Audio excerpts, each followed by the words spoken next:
Hello my loves, welcome back to my channel. I'm Crystal, the Crystalline Priestess, Intuitive Evolutionary Astrologer and Psychic Tarot Reader, and today we have our fourth installment of Astro Tea Weekly! Huzzah! So let's get into the energy for the week.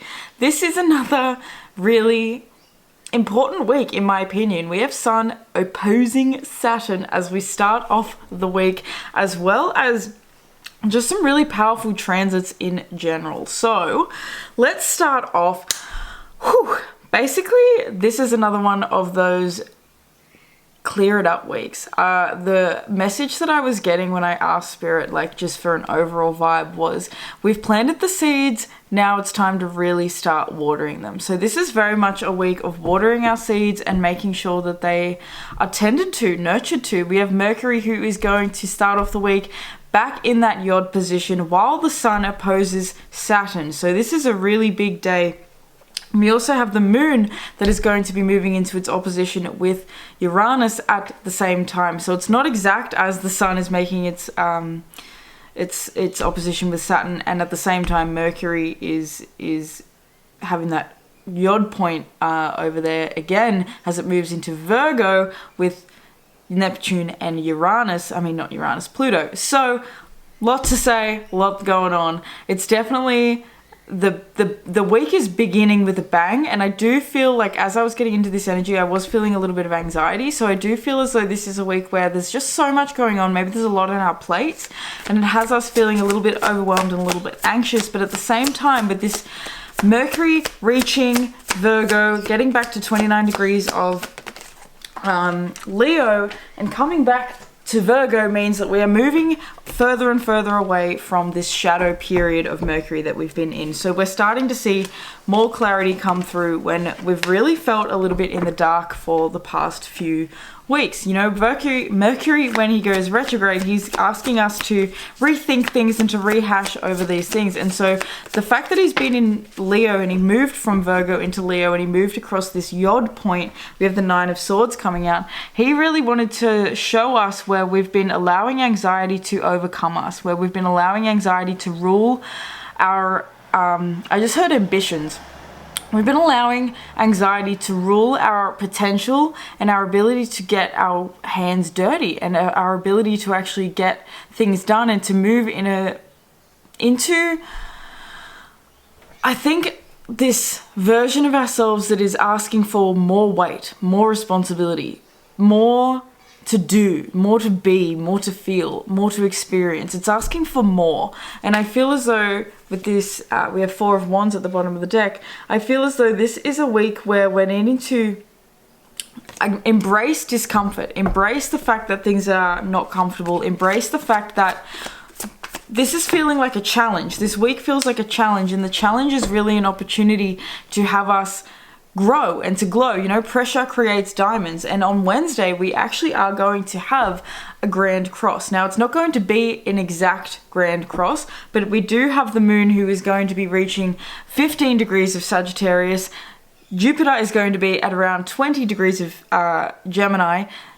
Saturn is going to be at 15 degrees of Pisces, and the Sun is going to be at about 18 degrees of Virgo. So that is not an exact perfect grand cross, but it is a grand cross nonetheless. So no matter what, we are going to be feeling this week like there is a push to get a certain level of activity done or a certain level of work done. It feels as though it's definitely work orientated, with the Sun being in opposition with Saturn this week. It's about actual physical things, and with the Nine of Cups coming out and the Ten of Pentacles as well, this is feeling really, really positive, if I'm quite honest. I feel as though if we're strong in our convictions this week, if we're strong making really positive decisions that aren't shy of hard work, that aren't shy of what we need to physically do, that aren't shy of making some big dramatic changes that we might have been putting off, not in terms of completely changing our trajectory and path in life, but making the dramatic change that you've known for a long time has to happen. And I spoke last week about keystone habits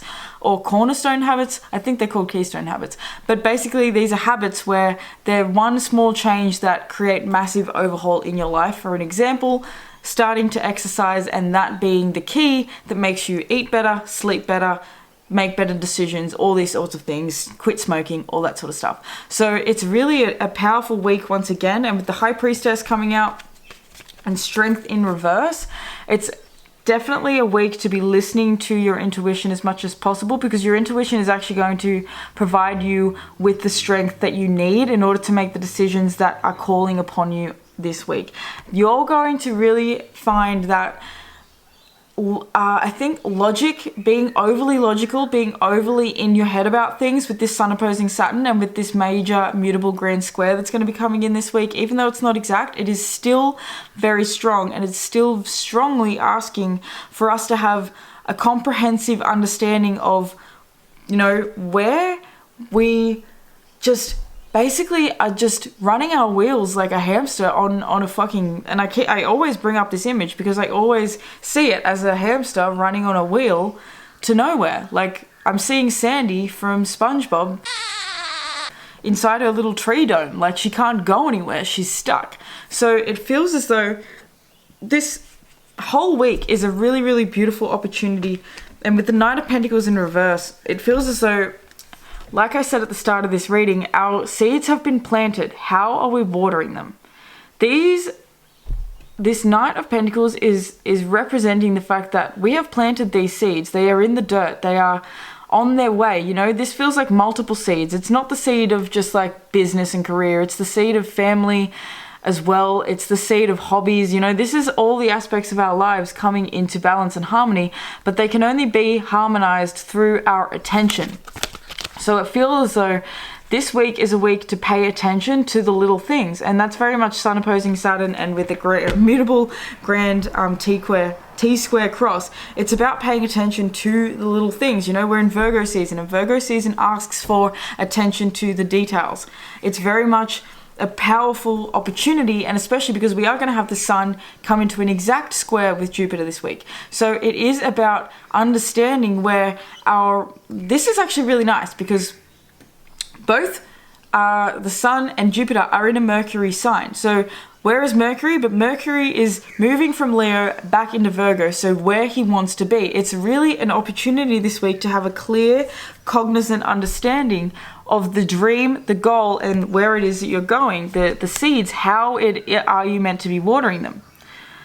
This is giving me the notion even of deliberate practice. You know, I'm sure that you guys have probably heard of deliberate practice, where it's the concept or the idea of two people essentially, say you really want to become an amazing musician, and your friend also wants to become an amazing musician, and you both start at the age of 18 learning guitar.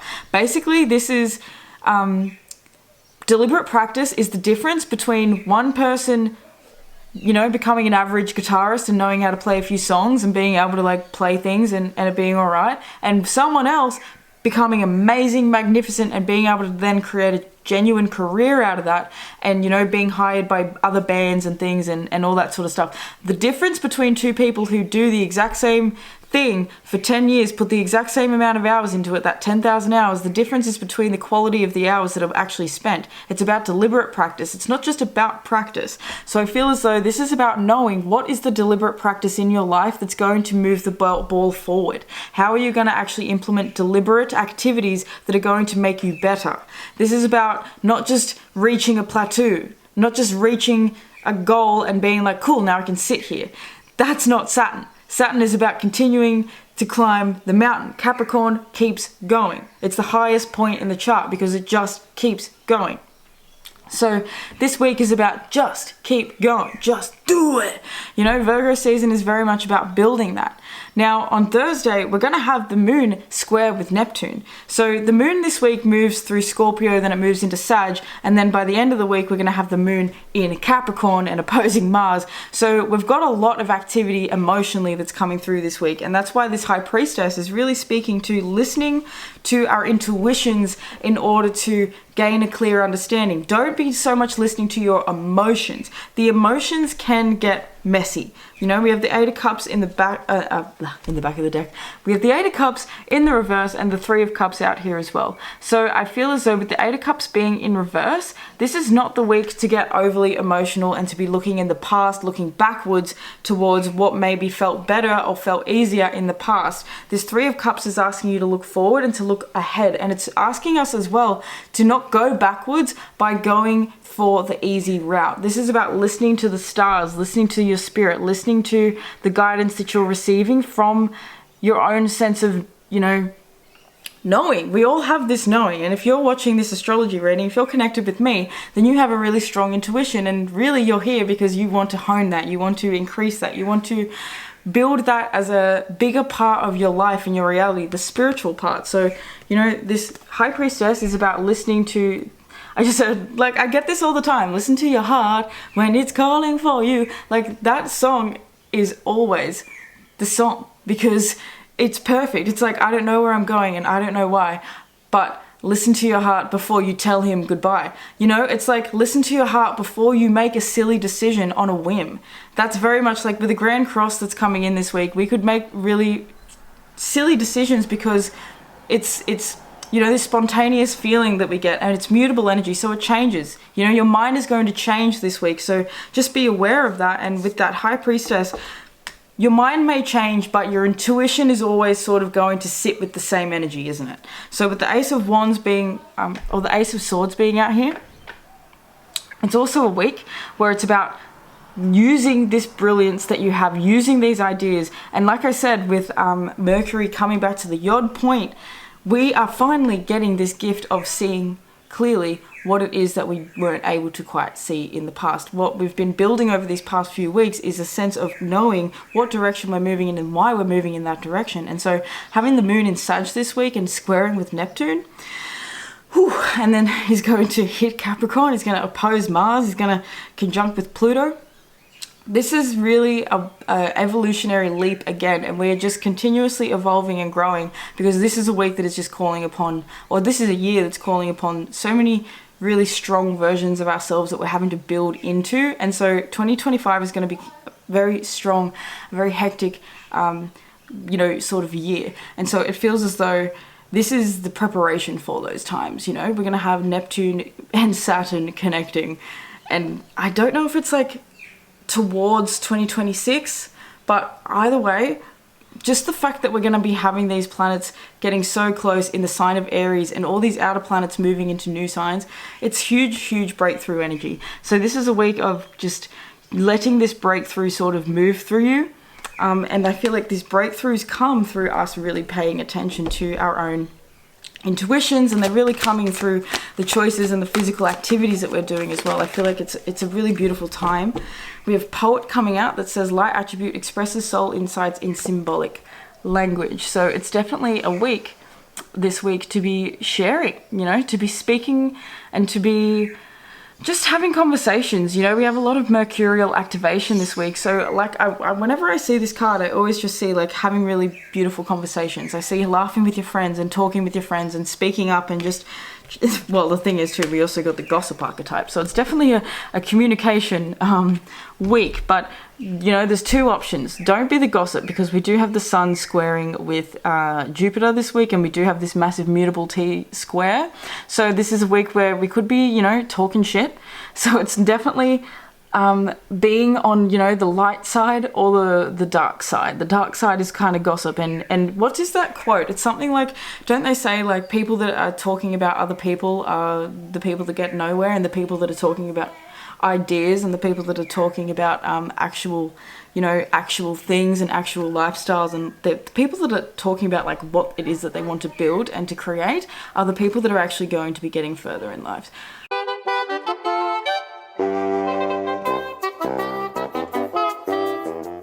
There is a person that is outside, and I can't keep hearing them, and they're doing my absolute fucking head in. So this is definitely going to be a week where we're just going to be having some weird communication. You might even find that you have like weird people around you, or you just overhear something weird, or you hear something from a friend, or something just is a little bit strange when it comes to news coming in, or you just overhearing something. But you know, use that energy. That's what this whole week is about. It's about using that energy to, with this horse come out, go on the journey. With this ambition, it's about going on this really powerful journey, and it's about not letting anything get in the way of that, in the sense of your own shit. Don't let your own shit get in the way, because with all this mutable, with all this Pisces, Virgo, Gemini, Sag, to me, that's energy that gets in its own way. It gets in its own worst enemy sometimes, you know, it's its own problem. And so this is about you not being your own worst enemy anymore. And when the moon is going to have a conjunction with Pluto again, the first time it's having a conjunction with Pluto in Capricorn since the last time, you know, months ago, would have been in probably January. This is a big deal. So we're seeing a lot of progress and a lot of change that's happened since January. So a lot of emotional wake-up calls, a lot of shifts. With this golden eagle coming out, enlightenment and success is at the bottom of the deck. So it's definitely this really powerful week to actually be able to get ahead. It's a week where we're actually able to see our success manifesting, but it's not like we're going to have it all come together all at once. This is not sort of so much fruition, but this is intuition and knowing that we're actually on the path and we're on, you know, the trajectory to actually making this happen. Now, I feel as though that person has finally left me alone. Thank God. My God, that was really, really annoying me. So this is a week that is going to be offering frustration, and especially it could be offering frustration between neighbors, because with a square to the sun and Jupiter being in Gemini, neighbors, you know, other people, just people around. So just make sure that you are trying to be as cool and calm as possible. You know, part of me wanted to get up and go yell at that person out the door and tell them to fuck off, and I didn't. I sat here and I continued talking so that they would get the point that I'm not coming outside to go talk to them when I don't know who they are and I have no interest in them whatsoever. Just because my door's open does not mean that you come to my house and you come and yell at me to talk to you off my balcony. That don't happen. So this is the vibe, this is the energy this week, you know, this is us being in our Saturn. Sorry guys, camera stopped filming, but I was just saying, like, this is us being in our Saturn and knowing who we are and not changing. The boundaries are set, you know? This is about being in your boundaries. Strength card is about being in your power. So this is a week of really being in this power. And with the journey ambition, I love it because we realize that we are on the journey and it's about the journey. It's not about the destination. It's not about reaching the top of the mountain. It's about how you actually get to the top of the mountain that counts. So, and because the thing is, like I said, there's always going to be another mountain. Oh my God, I just had the climb, Miley Cyrus. That's a week, that's a tune for this week. I'm going to add that in bonus songs. But it's definitely like the energy is the climb, where there's always going to be another mountain. We're always going to want to make it move. Okay? We're always going to want to make it move, and now I've got goosebumps. So this is the vibe and I love it. I'm so proud of us. I feel like we are absolutely smashing it. I'm just pumped as, and I feel like this is another week to just keep pumping along and becoming the best versions of ourselves that we possibly can be. So if you are here with me, I fucking love you. Thank you so much for being here. Do let me know in the comments what is going on with you. How are these transits affecting you? What is going on in your life, my love? Especially if you're immutable like me and this is hitting you intensely. What is this doing for you? Because I would love to know. As well as if you're going through your Saturn return, so am I. So let's talk about this. Let's chime in on what Saturn in Pisces actually feels like for a Saturn in Pisces person, because I kind of feel like I would like to open up to hearing about what other people are experiencing, because I have a Sun conjunct Saturn, so I'd like to know what it feels like to have this Saturn in Pisces without the Sun being there, because that's all I know. Anyway guys, I love you so much. If you would like to book a personal tarot or astrology reading with me, you can do that down below through the links. I do have a link tree that is actually available. My website is currently down, so you're just gonna have to use that. You can also connect with me through Instagram and all that sort of jazz, and I think my email address is there as well. So there's lots of different options. I love you guys so much. I'd like to thank your angels, your ancestors, your higher self, your spirit guides, all the beautiful benevolent beings that are surrounding you and I in all moments, for allowing me to receive and to deliver this fabulous message. I really appreciate you guys. Thank you so much for being here. Do make sure you give it a like if you enjoyed it, because it helps to spread these videos to more astro lover nerds like you and me, and I will see you in the daily horoscopes. Peace.